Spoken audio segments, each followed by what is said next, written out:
नमस्कार बंधुरा पल्लवी किचेने सबाइके स्वागत जानाई। आशा करी आपनारा सबाई खूब भालो आछेन। आजके आमी बानाबो चिकेन काटलेट। चिकेन काटलेट बानाबार जोन्नो सबार प्रथमे आमी निये नियेछि 300 ग्राम परिमाण चिकेन किमा। चिकेन किमाटा आमी एकटा प्लेटेर मध्य दिये दिलाम। एरपर आमी दिये दिচ্ছি একটা বড় সাইজের আলুকে আমি সেদ্ধ করে ভালো করে মেখে নিয়েছি, ওই আলু সেদ্ধটাও দিয়ে দিচ্ছি। তার সাথে দিয়ে দিচ্ছি একটা মিডিয়াম সাইজের কুচনো পেঁয়াজ। এরপর দিচ্ছি এখানে কুচনো কাঁচা লঙ্কা আর ধনেপাতা। আমি কিন্তু চিকেনটাকে মিক্সিতে আমি গ্রেট করে নিয়েছি, আপনারা কিন্তু চপার দিয়েও কেটে নিতে পারেন, মানে নিজেদের ইচ্ছা মতো করে নিতে পারেন। এরপর দিয়ে দিচ্ছি 1 চামচ পরিমাণ আদা রসুনের পেস্ট। তারপর দিচ্ছি স্বাদ অনুযায়ী লবণ আর দিলাম গোলমরিচ গুঁড়ো। গোলমরিচ গুঁড়ো দেওয়ার পর দিলাম খুব সামান্য পরিমাণ জিরে গুঁড়ো, লঙ্কার গুঁড়ো। এরপর দিয়ে দিচ্ছি লেবুর রস।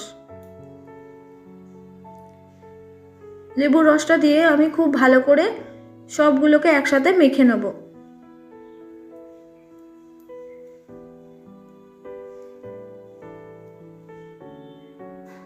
এভাবে মেখে নিতে হবে।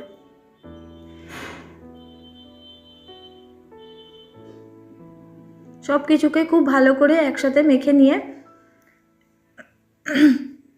এর মধ্যে আমি দিয়ে দেব সাদা তেল। সাদা তেল দিচ্ছি 1 টেবিল চামচ। আর দিয়ে দিচ্ছি ব্রেড ক্রাম্ব। ব্রেড ক্রাম্বটা কিন্তু আপনারা বাড়িতেও পাউরুটি নিয়ে এসে করে বানিয়ে নিতে পারেন। এবার এটাকে আমি ভালো করে মেখে কিছুক্ষণ ঢাকা দিয়ে রেখে দেব। আরও খুব ভালোভাবে একবার মেখে নেব। এটা কিছুক্ষণ রেখে দেব। এবার আমি আর একটা প্লেটের মধ্যে 2টো ডিম ভেঙে নিচ্ছি।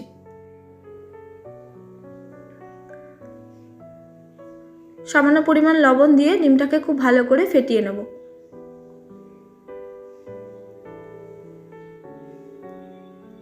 এবার আমি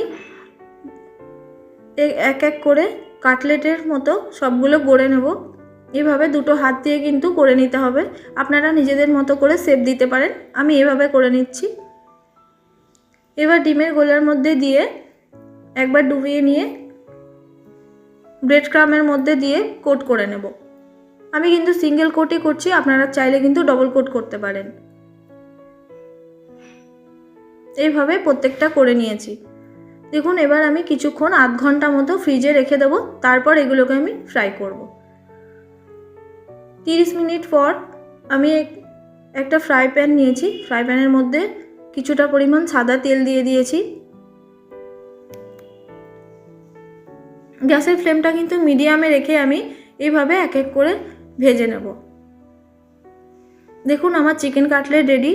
আমার এই ভিডিও যদি ভালো লেগে থাকে অবশ্যই একটা লাইক দেবেন। চ্যানেলটি সাবস্ক্রাইব করার অনুরোধ রইল। সবাই ভালো থাকবেন। আবার দেখা